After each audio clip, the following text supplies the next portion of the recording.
October 30th, 1905, Tsar Nicholas II issues the October Manifesto, granting Russian peoples basic civil liberties and the right to form a Duma. Nicholas considered doing more than basic civil liberties, but Kristen Sinema nixed it.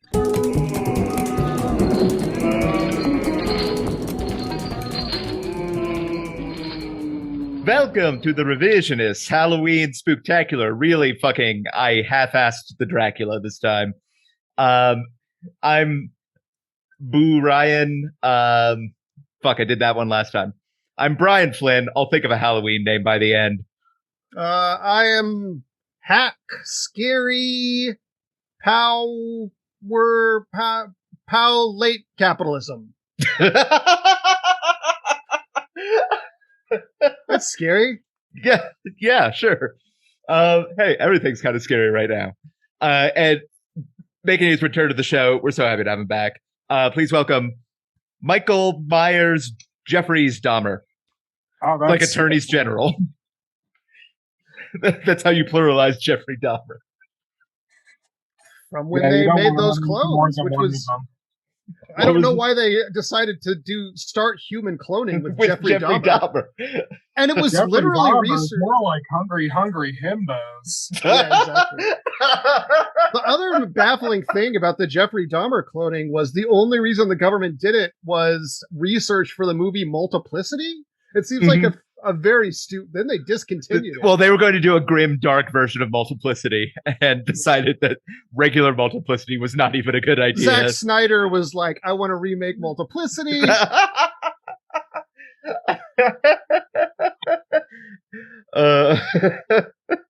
But for some reason, we need to prove this technology could work in real life. Listeners, if you're new to the show, each episode, we take a topic from history. One person I can't believe how often Restore the Dahmerverse gets trending on Twitter. People are obsessed. Turns out the Dahmerverse is just Milwaukee. So it's a fine American town. Don't come at me, sure, Milwaukee. It's a place you can go. Wait, what was that? Old Milwaukee or New Milwaukee? No. New Milwaukee. Old Milwaukee is an irradiated wasteland. Both the beer and the city. Each episode we take a topic from history. One person presents the official candy inspected, no razor blades version of events, and another person presents the free THC gummies. Get your kids fucked up. Texas history textbook version of events. And the winner between those two, we say, hey, it's the truth, and then kind of forget about that going forward. Yeah, we did for a while remember what the stories were, but now we've done like 140 of these. Yeah. And I can't remember if Amelia Earhart's a hippo or what.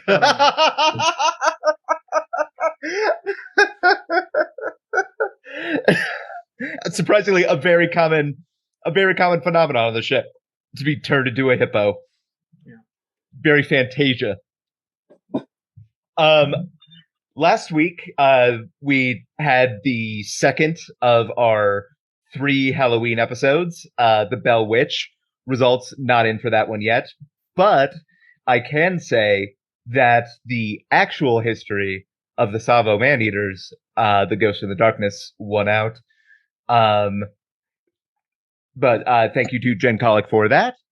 And we'll be closing out the Halloween Spooktacular this episode with Mercy Brown and the New England Vampire Panic. Yes. There's no obligation to do it in a Dracula voice. But I do recommend, listener at home, at any opportunity you have, that you say loudly, Das Vampir! Because saying Das Vampir is one of my favorite Halloween activities.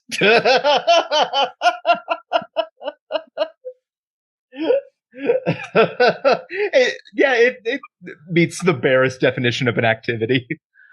I watched an unspecified show that featured Das Vampir. I won't say which, for spoilers' sake. And I said Das Vampir a lot. Oh, yep. Yeah, I know the show you're talking about. Um, of course, we're talking about the Great British Baking Show. Right. Yeah. Marion Barry came back as a vampire.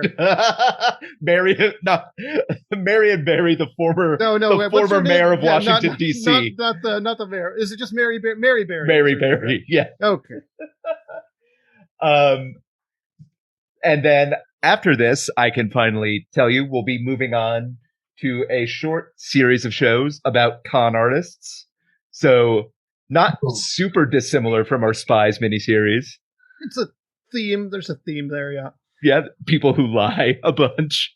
Because it turns out they're kind of fun just to talk about. Who are you lying for? Are you lying for yourself? You lying for your country?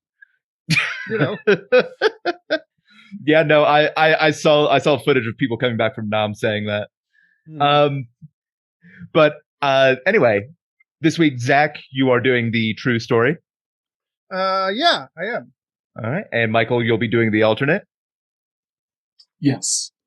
Perfect. I thought we were trying to trick the audience, though. No, yeah, you couldn't see me winking. That's just because I'm taking my shirt off.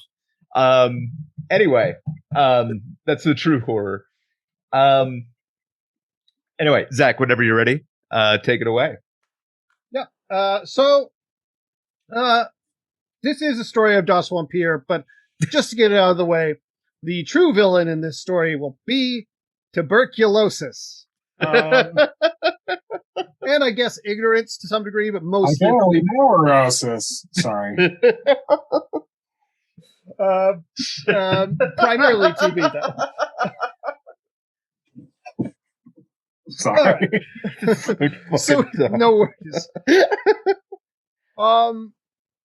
So from the late 1700s to the late 1800s, and indeed beyond that time, tuberculosis was a thing, and also before it. And people were also another thing that was popular back then was being fucking stupid about science and medicine. Yeah. So frequently there would be outbreaks of TB, which, as a disease, is spread in the typical disease fashion, proximity to people who are suffering from it, and things of that nature. 5G and people, also. Yeah, exactly. And 5G. Cell towers did a lot of it. It's not true. I'm sorry. But as a result, entire families or small communities would, in rapid succession, start getting tuberculosis, or as they called it then, consumption. And, there were a lot of symptoms of TB. People who suffered from it became pale, often because of pain or coughing. They couldn't sleep. They would not be able to eat often. And frequently, there would be blood dripping out of the corners of their mouth.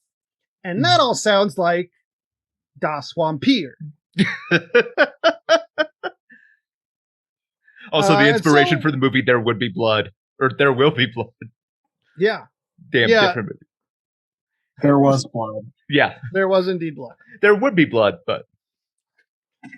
So, basically, over the course of a century or so, frequently, little dumbasses, particularly in New England for some reason, began... Yeah, there's a lot of dumbasses there. Yeah. I mean... I have relatives in Massachusetts, and I can pretty much say with some certainty.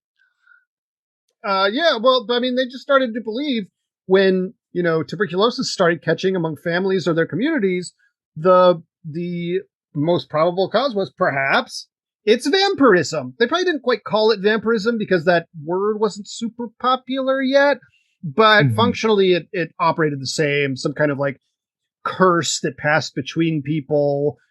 Corpses would rise and make the next person, one of their victims, so on and so forth.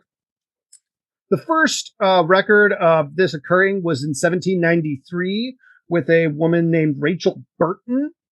A man exhumed his first wife in order to save his second, who was dying of TB. one common thing is that a lot of times they're going to do these tactics, right, to save the new victim of tuberculosis. And you Mhm. might be shocked to learn it generally doesn't work. Because some of these tactics are out there. Let's say I don't want to spoil it. Yeah, there's some interesting stuff. I feel like this is definitely a question coming from a place of privilege. But how do you cure tuberculosis? I believe there's like vaccines and the like for it, probably. Is there anything that actually works, or? Yeah, I think. Well, there's also now drug-resistant tuberculosis. I think it's I think it's typically treated with antibiotics. Yeah, it seems that's the case. Yes. But of course, as is the case with other diseases primarily treated by antibiotics, we kind of tried to nuke them and instead created a race of super diseases. So, mostly TB is definitely treatable. There are a couple strains. It's a bacterial infection, so antibiotics should do the trick. Of course, when George Clinton gets it, it's a bacterial infunction. Yeah, absolutely. And when Schoolhouse Rock gets it, it's a bacterial conjunction junction. Regardless, so oftentimes if someone the first person who died of TB would often be the ones like, okay, that's the master das Vampire. We got to dig them up. We gotta look in their hearts to see if there's fresh blood. We got to see if their hair and fingernails have grown. All this kind of shit. And if that's the case, then we got to do something about it. And there were a few different remedies. I'll mention some of these again as we go on to more examples. But some of the remedies, not all of which are in the used in the prominent examples, include like when somebody dies of TB, you have to like turn your mirrors around so that you can't. If you catch your reflection in the mirror, like shortly after someone dies of TB or while the body's in the house. Like, that's an ill omen. There was all kinds of crazy superstitious shit like this. Or for instance, they would sometimes take these exhumed bodies, flip them around, right? And bury them facing downward, thinking, okay, when Das Vampire wakes up, it's going to try and get out of its grave, not going to know that it's upside down and dig deeply into the earth. Das Vampire's famously stupid. Face down, ass up keeps vampires from getting to suck. Yeah, that works. Yeah. Mm-hmm.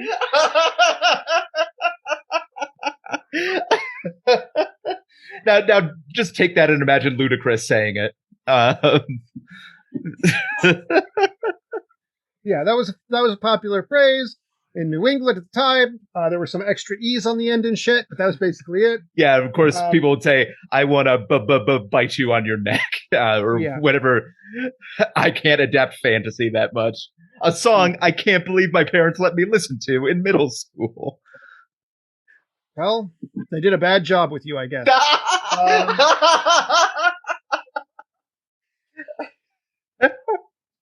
So the other thing that they would often do is they would take out like the heart and the liver, things like that, and burn that shit. And that would theoretically kill the vampire. You could also cut off the head. Classic vampire shit, right? So let's look at a couple more examples real quick. So there were examples of unnamed people in Ipswich in the 1810s. A man named Samuel Saladay in what was this? 1816 to 1817, whose entrails they burned in a fire in the presence of the surviving members of his family.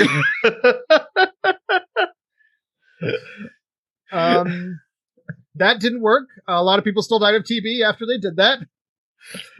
And also it's worth noting that a lot of the reasons they thought TB happened was like just being drunk or just that poor people were dirty, which the second one is probably semi-true. Like I think dirtiness. Yeah, just because like not conditions. As a result of being poor. Yeah, no, like, yeah. We let's just wanted to clarify. I knew what you meant. Yeah. Yeah, they burned the heart of another young person in the 1860s. There was a guy named Frederick Ransom, whose heart was burned on a blacksmith's forge on Valentine's Day. He died on Valentine's Day, 1817. Fuck yeah.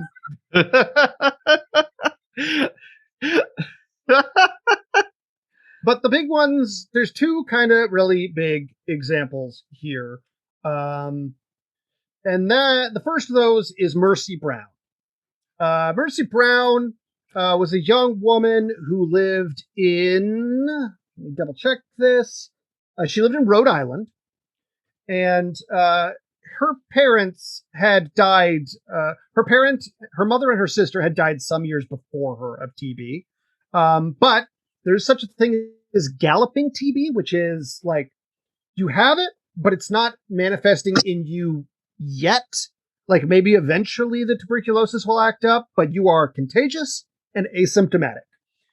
It's possible Poe had this because a lot of people Edgar Allan Poe knew got TB, so some people suspect he had galloping TB. Oh. But yeah, this was a thing that possibly Mercy Brown had, but it did eventually manifest in her, and she died at a certain point. In her mother died in 1882. She died some years later after her brother Edwin survived TB and moved to Colorado Springs. She died in January 1892 of tuberculosis. She was, after this, her brother returned from Colorado Springs. His tuberculosis symptoms acted up again, and he died as well.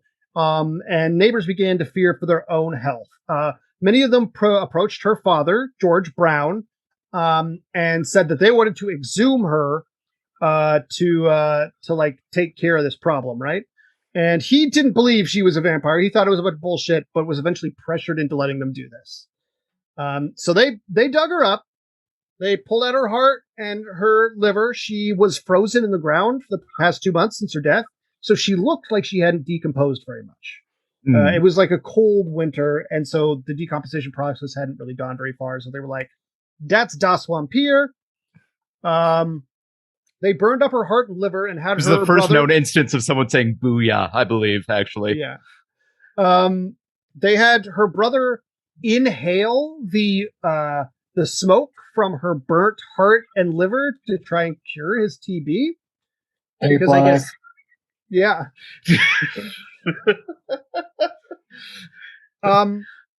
It didn't work, and he died, as you might expect. But the case got a lot of mainstream attention. The Mercy Brown case, it was like written about in a bunch of newspapers to the point where this was the 1890s. And Bram Stoker, while in America, actually got an article about it, probably around 1895 or 96. And some people speculate that the character of Lucy was based in Dracula was based partly on Mercy Brown, because her middle name was Lena. Lena and Mercy mixed together kind of spells Lucy, etc. There's other vague similarities about her sickness and things like this. But the other kind of interesting example was much later, or at least it was discovered much later. And this was the incident of the vampires of Jewett City. So basically, in 1990, a couple kids in a place called Griswold, Connecticut, which had formerly been known as Jewett City, were playing in, I don't know, some outdoor area. I don't understand how that works. I never a quarry. Yeah. Wherever kids play. And they, loosed like some earth gets loosed while they're running around, and suddenly a skull's rolling down the hill. And they're like, that's weird. Skulls are coming out of the ground here. And then an old prospector comes up and is like, go, never mind. yeah. Not the Texas tea he was looking for. So they show the skull to their mom, as you do. Sorry, just the way you said it was like, hey, look at what I found. It's fucking sweet, Mom. And people come and investigate the area, and they find 29 bodies there. And at first they're like, oh shit, there was just a serial killer named Michael Ross that we caught just recently. Maybe he killed way more people than we thought. But they eventually realized the bones were much older, and it was not indeed the work of this serial killer that they recently caught. And most of them were, typical, burials, like nothing exceptional about them, except for one next to, which had one of the few remaining sort of semi-visible gravestones that said JB.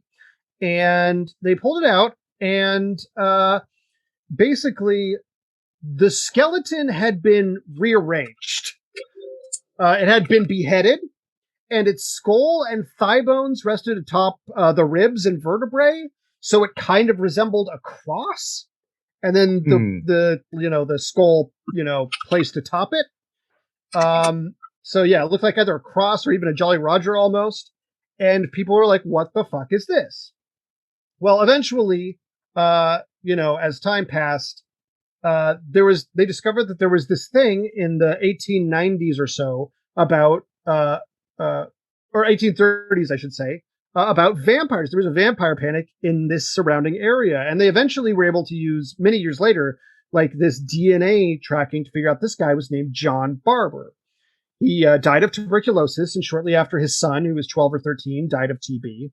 And they managed to find a grave next to his that said NB. So they basically confirmed this guy was one of the, quote, Jewett City vampires. And it's clear that, like, his heart had been torn out before they rearranged him. They were able to determine that.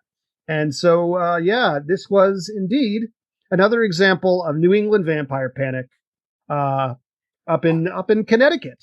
And I should note before closing out that this was just a series of weird things that happened for a while. The contemporary reaction at the time was that this was fucking stupid. People thought that these were like backwoods hicks being like, okay, like they didn't understand anything and were superstitious.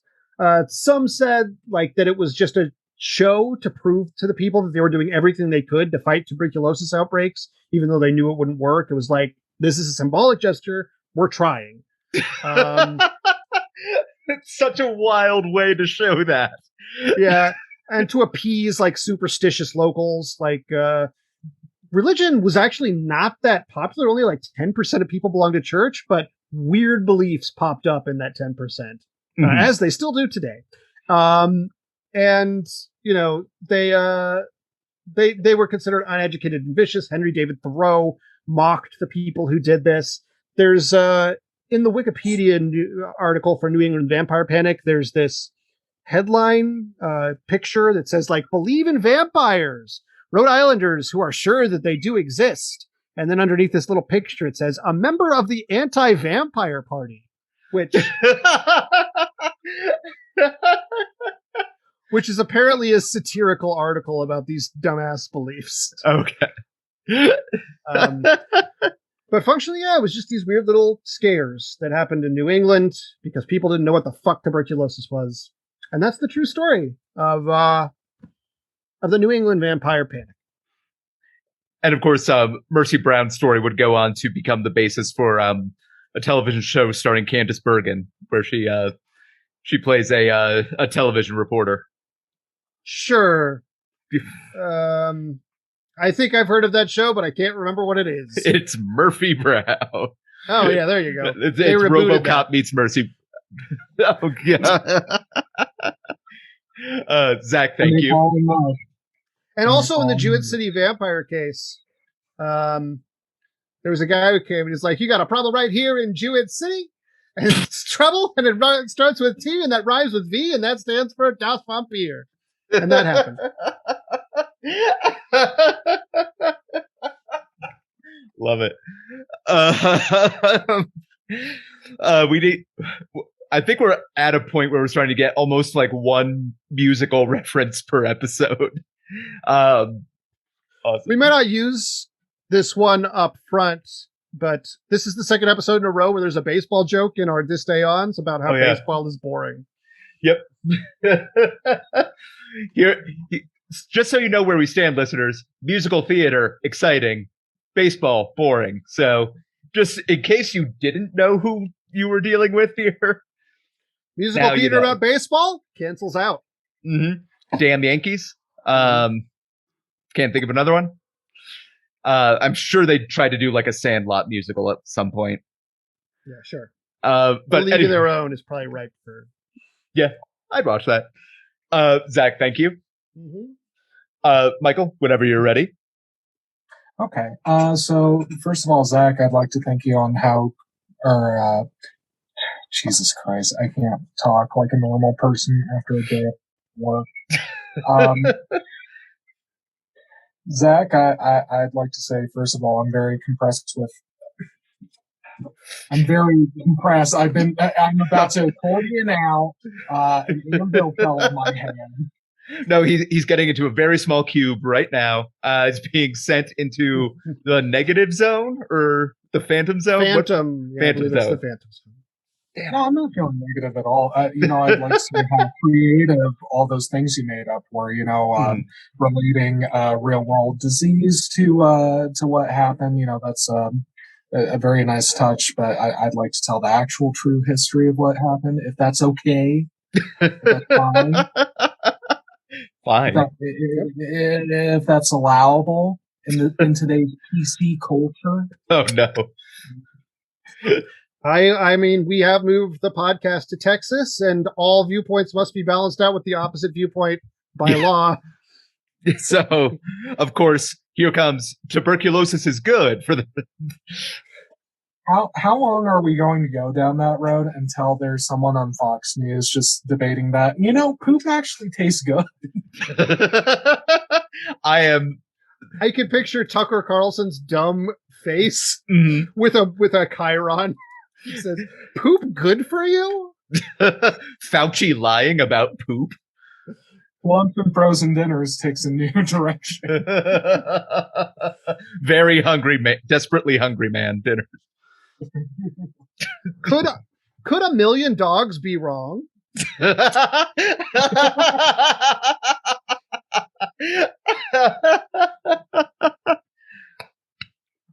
Oh, perfect. Okay. Well, I apologize. I wasn't able to write out too much about what actually happened. I had to do it over my lunch break today, but I would like to start from this excerpt on a great book I found called New England Bikes: A Celebration of Folklore by Dr. Kevin Sanchowitz.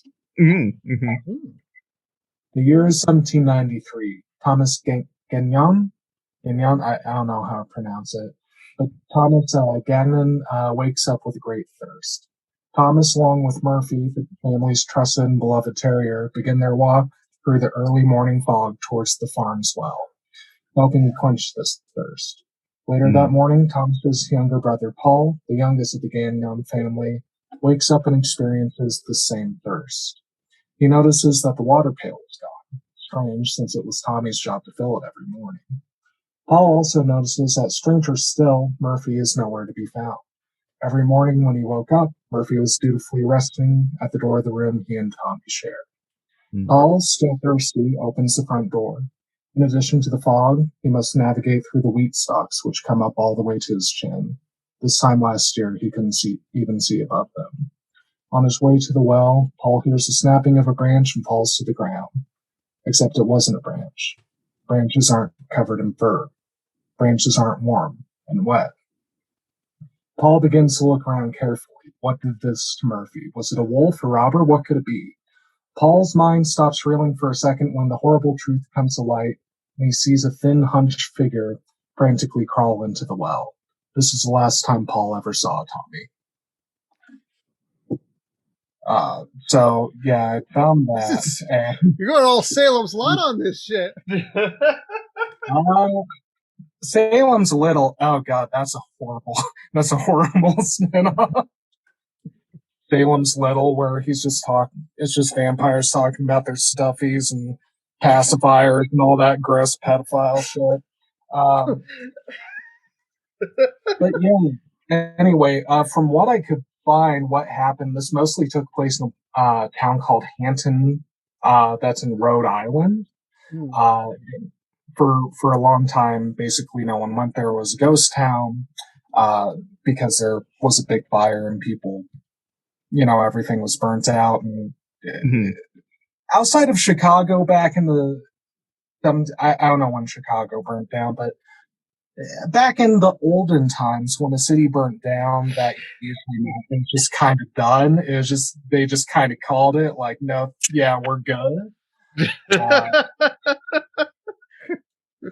So that's what happened to Hanson, Rhode Island. But from the documents that people could find, there are a lot of gruesome descriptions of, different animal attacks, like a lot of what was found, like diary entries and stuff like that, was unintelligible. Just a lot of gibbering and all that good stuff. Sure. Yeah, and eventually, sort of like the diaries you find in a Resident Evil game that are like itchy, yeah, tasty. Yeah.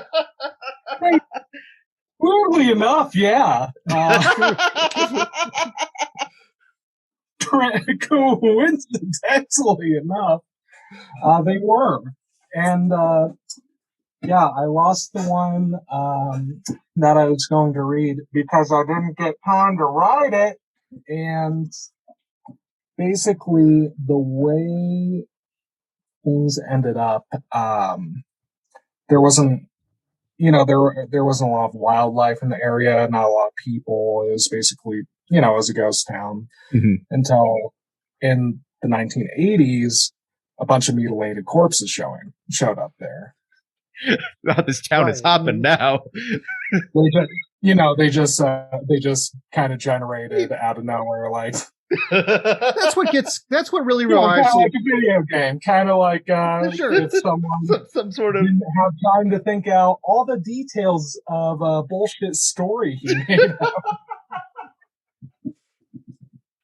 But basically, because that happened, the FBI was called in to investigate because, one mangled corpse, shame on you.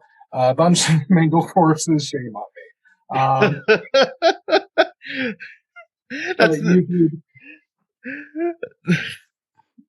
That's not a defense that's ever really worked in court, I think.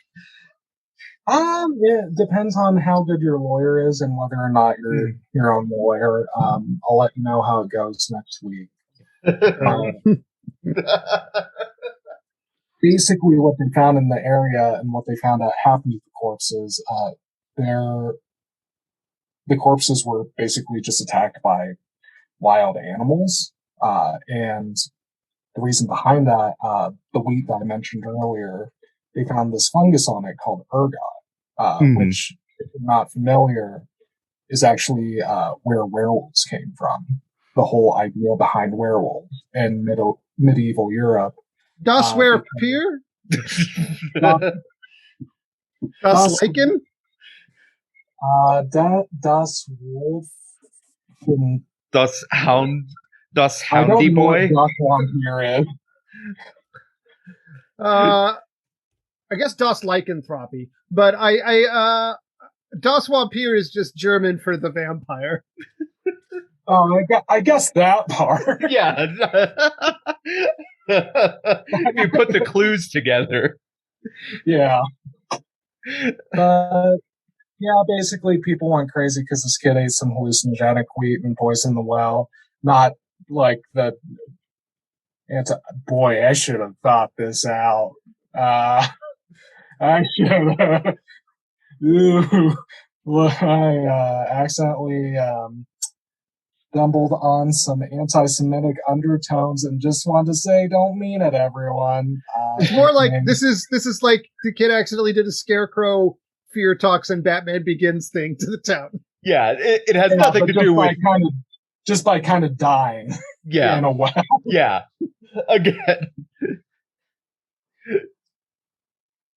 Yeah, so do you have any questions about that super real and very, very fleshed out history of what happened in Hampton, Rhode Island. I think it. I understand completely.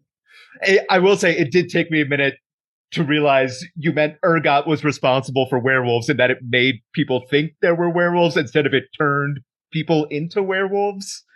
It's a joke. Okay. So, Kansas I mean, City. they were right then about the werewolves. Yeah. Right. Well, ergot is, has, I don't know how to pronounce it. Lysergic acid, which is the active ingredient in LSD. So basically, this fungus grew on the wheat stalks that poor people ate and drove them fucking crazy. So they both acted like and thought there were monsters. Yeah. Sure. And I did Hampton City, real place, yeah. And I heard that a guy came by and was like, we've got trouble right here in Hampton City. Trouble with a capital T, and that rhymes with D, and that stands for LSD. Who wants some LSD? And then there was a whole song and dance number. Michael, thank you. Yeah. The LSD Man now on Broadway. Off Broadway. Off Broadway. It's in Brian's living room. Yeah. If you knock with the right in the right pattern. What was that? LSD is just the Church of Latter-day Saints for dyslexics. Jesus. Before we move on to judgment, listeners, hey, if you want to slip a little present into our trick or treat bag, why don't you write a review of this podcast on your podcast service of choice? Written reviews are especially helpful. Just go ahead, put 5 stars, and write your favorite lyric from Music Man, or your least favorite, favorite, unless it has like a racial slur in it. I haven't seen Music Man in a long time. I don't remember any, but it's very easy to imagine that there would be some in there. So please don't do that. Yeah, Jesus. You can also write us a letter, leave us a comment, ask us a question at revisionistpodcast.com. Just use the contact form, or send us an email at revisionistspodcast@gmail.com. Reach out on Instagram, Twitter, Facebook, or I guess it's Meta now. I don't know. Meta World Peace. Yeah, reach out via Meta World Peace. Formerly Ron Artest of the Indiana Pacers. Just a wild pull for Zach. I did not really see that one coming. I can incidentally hear about sports. True. From, I think, the early 2000s, I want to say. There's a guy named Meta World Peace. How am I going to forget that? It's true. I do still remember some player names from the first XFL. So I really can't say shit. But anyway, we also have a Patreon. And if you have some extra money to throw around that you've already maybe given to a good cause this upcoming holiday season, you can pledge as little as $1 a month and gain the right to vote on story outcomes. Or at $5 a month, I'll send you some fucking stickers, like podcast stickers, not like just like whatever I get in a gachapon or whatever. Okay, yeah, it was early 2000s. Okay. How many gachapon are you buying? I'm over here in the gachapon district, so we just moved to the west side.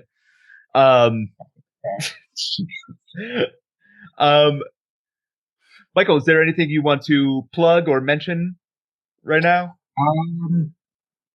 No, I don't really do shit anymore. Yeah, me too. Yeah. I'm in that boat. Makes it easy. There's a whole If thing. you have a chance to unionize, I guess. I don't know. That's not Yeah. really relevant to me. but Yeah, goodbye. unionize your workplace, unionize your Yeah. neighbor's workplace.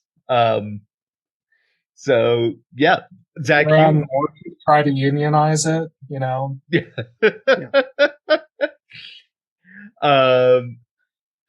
just fucking gonna unionize my baby, I think. who's So- a little team. Zach, you co-host the Movie Trap podcast. It's a movie podcast. There's a competition element, but mostly we just Joe talk about Pesci some- show. we talk about some movies. If you like, if you want to hear me talk about some movies, probably our Halloween episodes are releasing right now. In fact, they Mhm. definitely are. So, the next one comes out tomorrow. It's going to be about His House, Mhm. a Netflix movie from last year. So feel free to check that out. Yeah, and listeners, I'll say, since I don't really have anything to plug, watch His House on Netflix. It's a very good movie that is very scary in a lot of different ways. His house in the middle of the road. That's Madness, right? Yeah, I believe so. yeah, they played that on Young Ones. Yeah, that's Yes. Madness. Okay. The other one is Crosby, Stills, Nash and Young, who are like, his house is a very, very, very fine house with two Sudanese immigrants in the yard.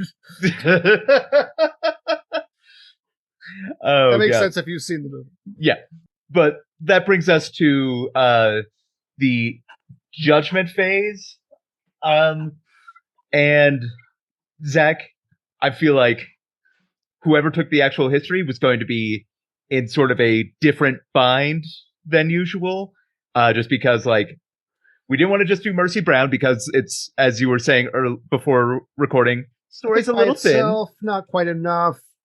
But there's a lot of similar incidents that are kind of disconnected and, just connected by theme more than a unified narrative. Mhm. It seemed like less of a panic and more just like a general belief Yeah, there was like around for a while. there was like 8 or 10 different towns over the course of like 100 years that were like fucking vampires. Yeah, but it's still like a. New England vampire attitude.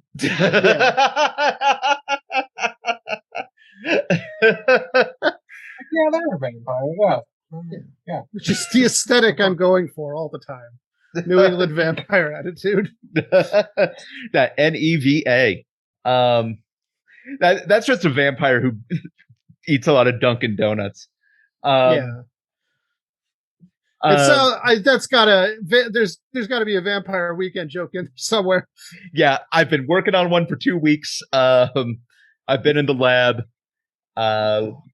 Late one night Yep, late one night. when your eyes beheld, I think, an eerie sight. If you remember, what you texted me is true. Yeah. Can't remember the next line of Monster Mash. You don't Anyway. know our national anthem?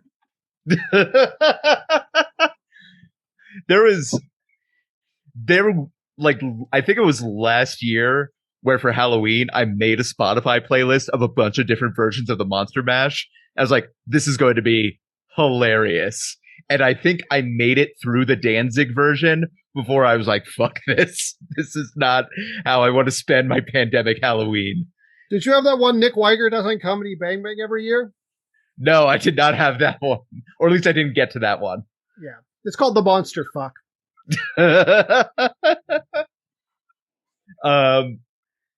So yeah, I think Zach, you were a little just hemmed in by the format of the story, in that it's just like it's a bunch of different things popping up, and I think Michael, you played into that in a way, by doing like this sort of isolated story. So I think also for actually giving us a little bit of actual scares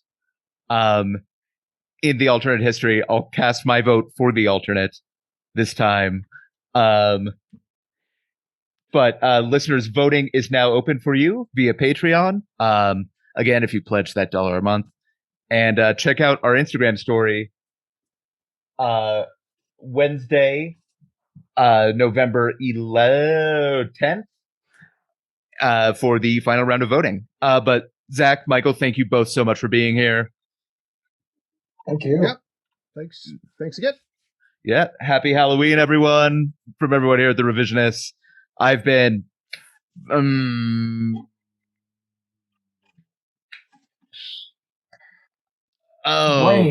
Brains. Frankenstein. Gillian Flynn. Yeah, Brains Gillian Flynn. There we go. What was that? Brain Fin. Brain Flynn. Yeah. Oh, no, that's good, right? Yeah, that's fine. You're named after the Arthur character. Which is scary because he was voiced by Steven Crowder for a while. What? True fact. Yeah. What? Yeah. I didn't know Steven Crowder was like from anything. He just like started cropping up on like Twitter like 6 months ago to me. So I did not realize he had like an actual history. That's disgusting. Okay. But anyway. You don't remember all those episodes of Arthur where they were trying to say trans people don't exist? No. Which was a weird season. It was a weird story arc. Yeah, that was when they got moved from PBS to Newsmax, I think. What do you think Arthur was looking at when his fist was clenched like that? It was a unisex bathroom. Oh my god. Listeners, donate some money to the Sylvia Rivera Law Project, please. Yeah. Who fights for the rights of trans and non-binary people, especially incarcerated people. But for everyone here at the Revisionists, I'm not. I can't do that one now. I'm Brains Gillian Flynn. I'm hungover from a Halloween party at this point, I guess.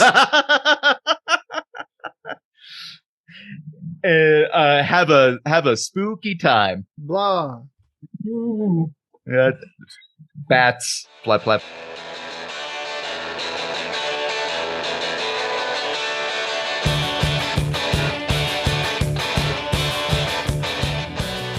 October 30th, 1920. The Communist Party of Australia is founded in Sydney, pushing for redistribution of wealth, land, and oversized spiders. October 30th, 1938. Orson Welles' radio broadcast of The War of the Worlds causes a panic among some listeners who would later be the grandparents of Fox viewers. October 30th, 1945. Jackie Robinson signs a contract with the Brooklyn Dodgers, breaking the color barrier in American Major League Baseball, and to this day, the only exciting moment to happen in a baseball stadium.